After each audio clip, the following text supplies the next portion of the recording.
Leyes de Newton.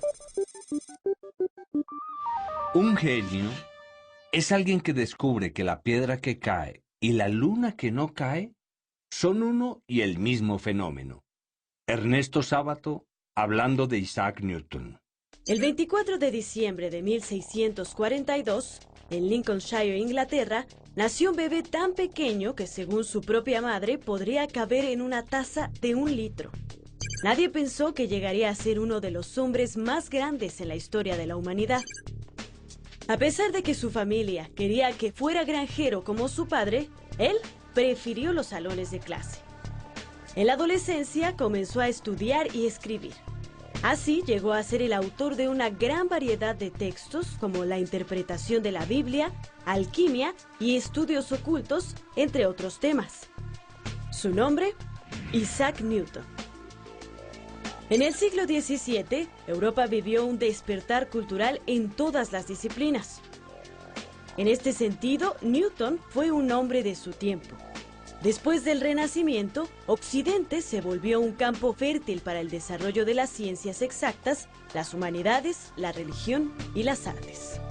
No era raro que los hombres cultos destacaran en todas las áreas al mismo tiempo.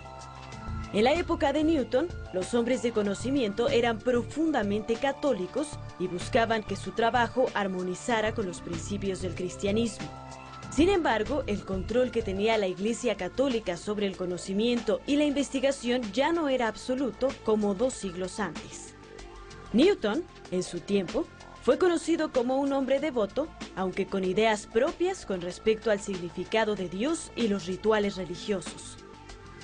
Además, tuvo éxito como investigador en diferentes áreas y también como político.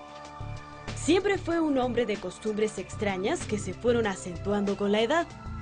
Fue miembro del Parlamento de Inglaterra durante varios años, y aunque durante todo ese tiempo solo levantó la mano para quejarse de la temperatura de la sala en que sesionaban, sus conocimientos de matemáticas le permitieron comprender las finanzas de su país.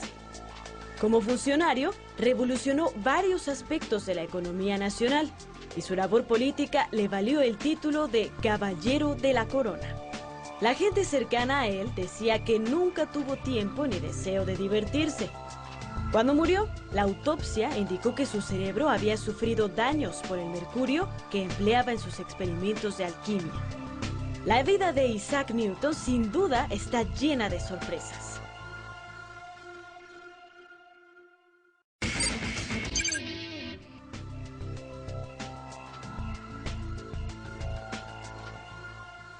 Sin embargo, Isaac Newton no es recordado por algunas de estas historias.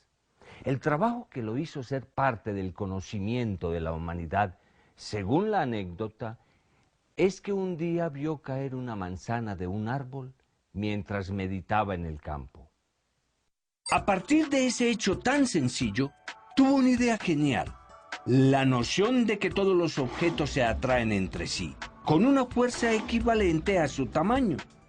Este momento de Newton sirvió de inspiración para su obra, Principios Matemáticos de la Filosofía Natural. Aunque no fue automático, tardó 20 años en escribirlo. En esta obra, Newton planteó por primera vez las 3 leyes del movimiento sobre las que basaría el resto de sus teorías y la ley de la gravitación universal. Estas leyes representaron el comienzo de la ciencia física moderna y permitieron cambiar la concepción del mundo tal como lo conocemos ahora. La primera ley de Newton tiene que ver con un fenómeno físico: la inercia. Cualquier objeto tiende a permanecer en su mismo estado de movimiento si no hay nada que interfiera. Es decir, si está quieto, tenderá a permanecer igual, sin movimiento. Si se mueve, conservará su misma velocidad, es decir, la misma rapidez y dirección rectilínea, a menos que algo lo acelere o desacelere. Este principio ya había sido descrito años antes por Galileo Galilei en una forma más básica. Newton exploró sobre sus consecuencias y lo volvió más sistemático. Entre otras cosas, agregó que el movimiento rectilíneo uniforme es equivalente al reposo.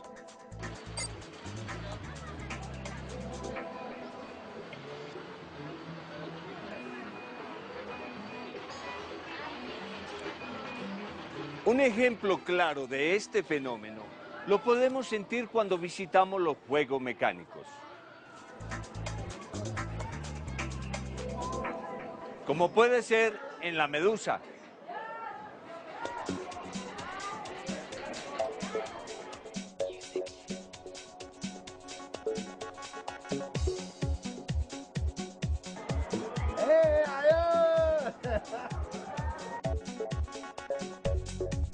En la primera bajada del juego acumulamos gran velocidad en picada hacia el suelo.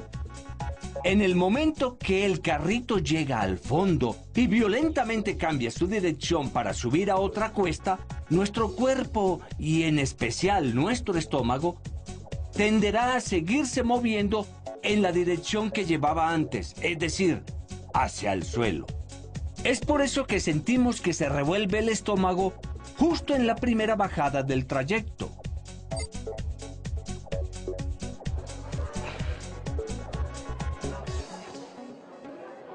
La razón por la que casi nunca observamos que los objetos están en línea recta sin cambiar su estado de movimiento es porque aquí en la Tierra nunca estamos aislados de otros objetos. La Tierra nos jala hacia su centro y el aire frena todo lo que se mueve. Además, en nuestro entorno hay objetos con los que interactuamos todo el tiempo y cambian nuestra mecánica.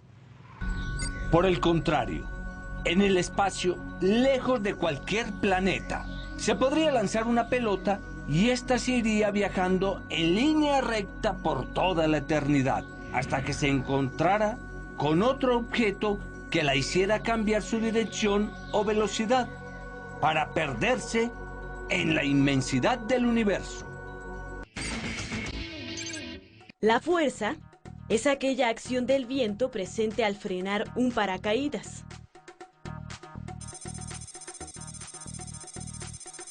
Es lo que hace que una bola de billar salga disparada al ser golpeada por otra.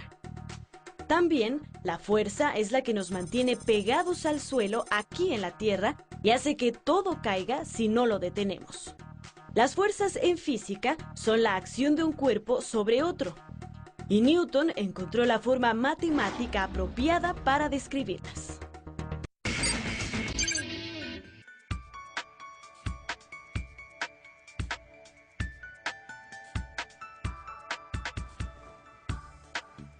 Moverse a velocidad constante significa que no haya cambios en nuestro estado de movimiento.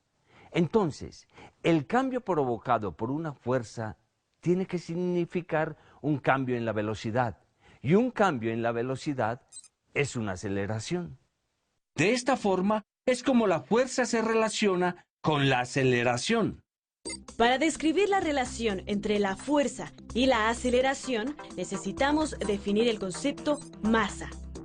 La primera ley de Newton dice que todo objeto conservará su estado de movimiento a menos que una fuerza actúe sobre él para cambiar dicho estado. La inercia es algo que sucede a cada objeto, pero que no es igual para todos.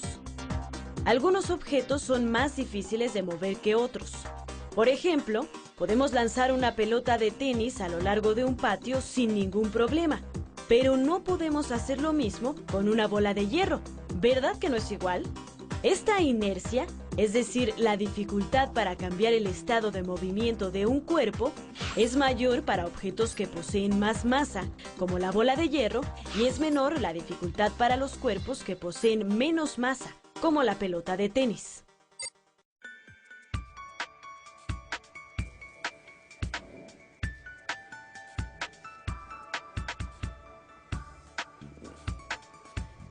La masa de un cuerpo actúa entonces como la relación entre la fuerza que se aplica y su aceleración, ya que cambia la velocidad.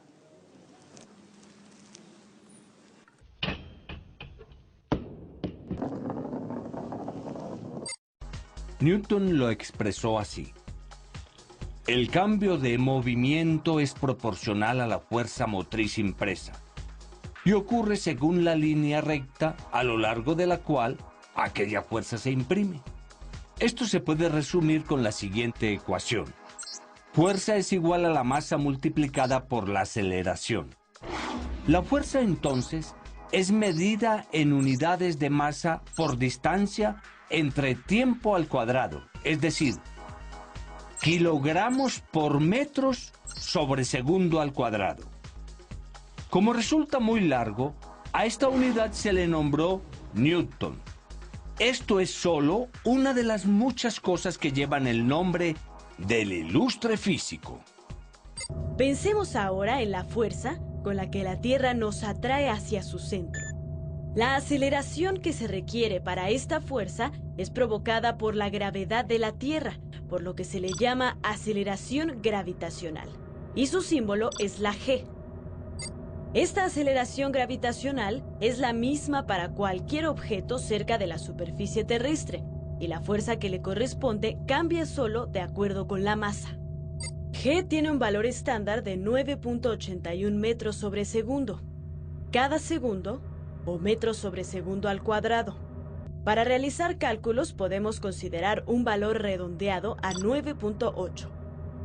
La gravedad de la Tierra en realidad cambia con respecto a la distancia que nos encontremos de su centro. Si nos alejamos de la Tierra, la gravedad se va haciendo menor. Por ejemplo, en la cima de una montaña muy alta, la gravedad es ligeramente más pequeña, al igual que en un avión en vuelo. Y en el fondo de un valle o en las profundidades de una mina, es ligeramente mayor. Sin embargo, estos cambios de gravedad son tan pequeños, ya que la Tierra es tan grande que ni lo sentimos. Para fines prácticos, podemos decir que la gravedad a nivel medio del mar se puede aplicar para cualquier parte del planeta.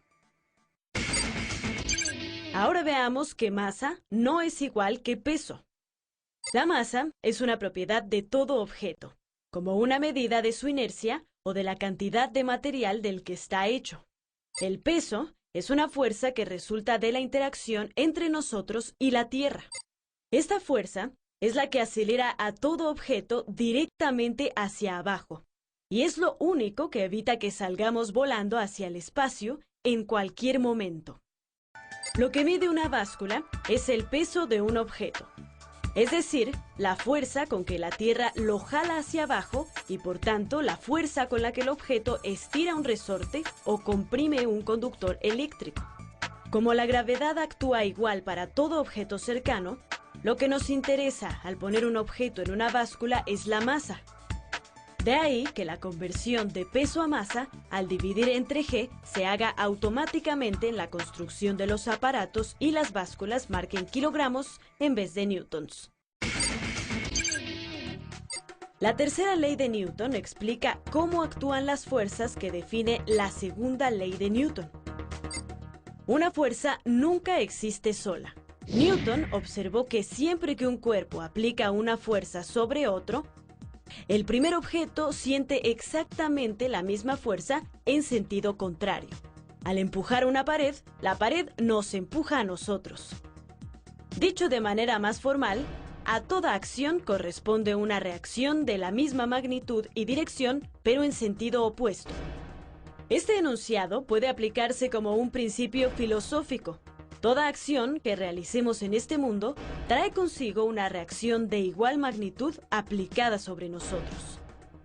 Sin embargo, las reacciones del complejísimo mundo humano no son fáciles de medir y cada paso que damos tiene repercusiones que se transmiten interminablemente.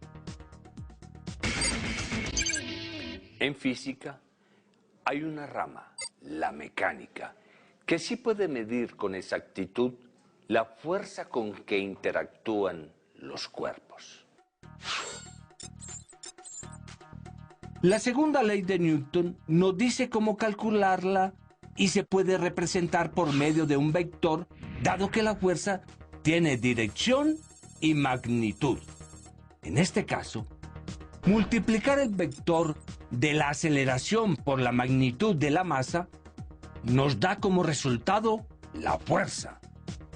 Esta fórmula y la tercera ley de Newton relacionada con el movimiento son siempre válidas, sin importar el origen de la fuerza. Los vectores resultantes son colineales, es decir, comparten dirección al igual que magnitud, solamente el sentido es inverso. Con esta fórmula podemos calcular cualquier fuerza que actúe sobre el movimiento de los cuerpos, siempre que podamos medir con precisión la aceleración y la masa. Entre otras cosas, podemos medir la gravedad. Sin embargo, a pesar de que seamos capaces de medir con exactitud la magnitud de la gravedad, eso no nos ayuda a comprenderla completamente. Es decir, podemos medirla, pero no sabemos cómo actúa y en qué consiste. Newton afirmó que era un campo de fuerza que actuaba a distancia, que rodeaba los cuerpos y los atraía entre sí cuando se encontraban a cierta distancia unos de otros. A ese campo de fuerza lo llamó campo gravitatorio. A los contemporáneos de Isaac Newton les sonó a una idea profana, es decir, irrespetuoso de las cosas sagradas, en la que se mezclaban la ciencia y la mística. Lo cierto es que aún hoy se siguen escribiendo teorías para describirla y explicarla. La más aceptada es la teoría de la relatividad. Según ella, la gravedad se debe a una deformación en el espacio y el paso del tiempo, provocada por la presencia de la masa. Cuando damos un paso para caminar, apoyamos el pie sobre el suelo, y el suelo nos devuelve la misma fuerza en sentido contrario y nos hace avanzar. Como vectores, las fuerzas resultantes de cualquier interacción son colineales, pues comparten dirección y su magnitud es exactamente la misma. La única diferencia entre acción y reacción es el sentido que tienen los vectores sobre la línea de acción, y los papeles pueden intercambiarse sin provocar cambio alguno. Como resultado de sus investigaciones, Newton formuló la teoría de la gravitación universal. Por medio de ella, entre otras muchas cosas, se puede explicar que nos mantengamos atados a la superficie del planeta, que la Luna gire en torno a la Tierra y que ésta gire en torno al Sol, al igual que el resto de los planetas. De acuerdo con esto, la Tierra atrae a la Luna, pero también ésta ejerce su fuerza sobre la Tierra, atrayéndola. De la misma forma, la Tierra también atrae al Sol, tanto como éste ejerce su fuerza de gravedad sobre ella. De hecho, todos los cuerpos ejercen la fuerza gravitatoria entre sí. Incluso, cada uno de nosotros ejerce su fuerza de gravedad sobre la Tierra. Solo que la diferencia de masa entre una persona y el planeta hace que la fuerza que actúa sobre la Tierra sea casi inexistente. La gravitación universal se puede explicar matemáticamente como sigue. Por ejemplo, si tenemos dos cuerpos con una masa de magnitud cualquiera, m1 y m2, los cuales se encuentran a una cierta distancia entre sí, indicada por la letra R, entonces la fuerza de gravedad se puede obtener al dividir el producto de la masa 1 y la masa 2 entre el valor de R al cuadrado. Y el resultado se multiplica por el valor de la constante de gravitación universal, que es de 6.67 por 10 a la menos 11 newtons por metro cuadrado sobre kilogramo cuadrado. Esa constante se indica por medio de una G mayúscula. Multiplicar por 10 a la menos 11 significa recorrer el punto decimal 10 lugares a la izquierda, agregando un 0 cada vez después del primer 6. La fuerza es igual a masa por aceleración. Entonces, ¿en dónde queda la aceleración en esta ecuación? En la superficie de la Tierra, la gravedad actúa sobre los cuerpos a una distancia r de su centro.